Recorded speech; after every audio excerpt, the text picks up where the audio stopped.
what's great about good trailers is they give you a very quick snippet of who the character is, and you go, okay, I can identify with that. We can move on. You don't have to show me everything, right?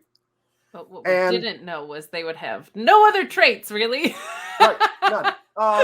So then the trailer says that they're going to have the wedding, and all of a sudden, terrorists show up, pirates who take everyone hostage, and then it becomes this an action movie for the rest of the trailer.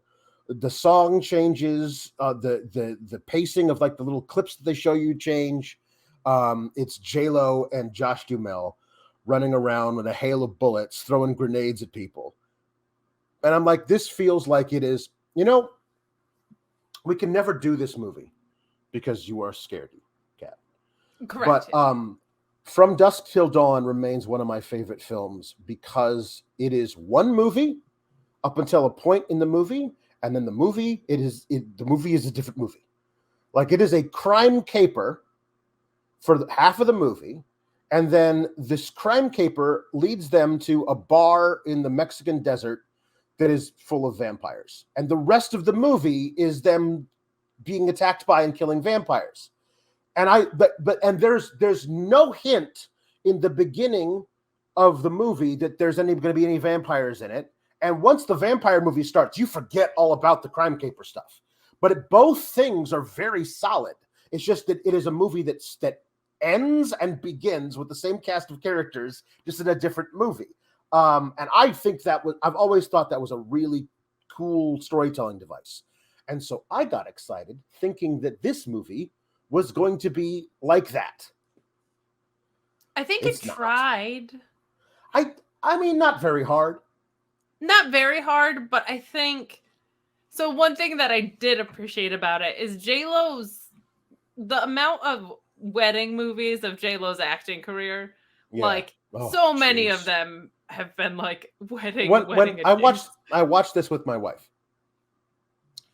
And I just said, it's that J-Lo wedding movie. And the new one. And she's like, oh, you mean the one where she's a singer and she marries Owen Wilson? And like, no, that's the one previous to this one that came out like 4 months ago. So we watched this together and she was like, it's all right.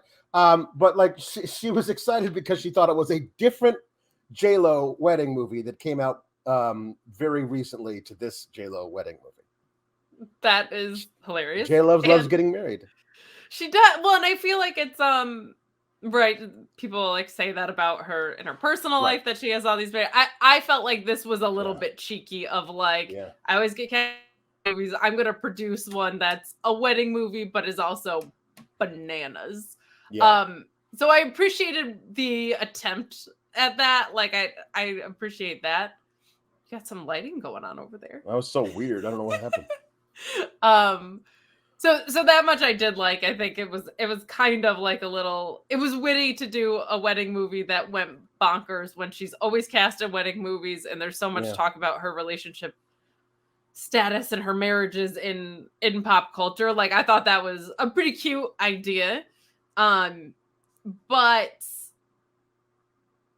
it was just very B-level. Like, there were some things that I felt like were too demonstrative to, like, we can kind of go through the plot of it, but just like overall stuff of that, like, he was the guy who cared about the wedding and she just wanted to elope. Like, I actually really appreciate the fact that they did like a little bit of a gender flip about the like, well, my mom would have been so mad if that's cute, but it was almost like it was so spoon-fed in the way that it was of like them arguing, and it was so surface level that like that's a fun idea, but it was just presented like with just very surface level, just very what it was. So things like that I thought were like kind of fun and cute. We got a lot of action movie tropes that you see all over the place as well that were like cute, but I feel like if there was just like a little bit more creativity with them, would have driven this movie a whole lot further. As you pointed out, Jennifer Coolidge is the only one who gets like kind of any really fun lines in this. And then the stuff that should be mundane, she's just so good at because she's just incredible. Like there's all these moments that require such precise timing of her husband being kind of a focus of the attack, and her just constantly volunteering him, like the timing. I'm like, Robert, they're calling you. Like, no, not her husband. The father of the bride. The mother of the groom is always outing the father of the bride, who is rich, and therefore doesn't want the terrorists to know who. And like very innocently, but like she's so unbelievable that she's kind of the only person that can outkick their coverage in this. No offense to anybody else in it, but like on the mundane stuff. And then it does seem like, I think because she's such a special actor, maybe there was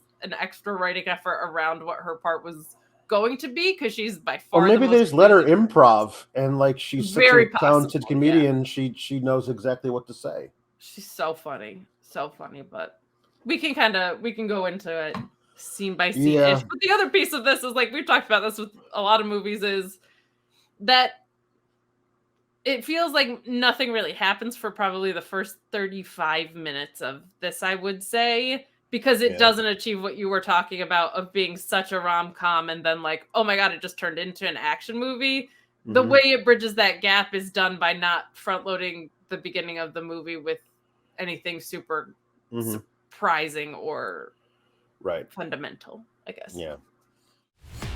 RESPECT. Click the subscribe button and find out what it means to me.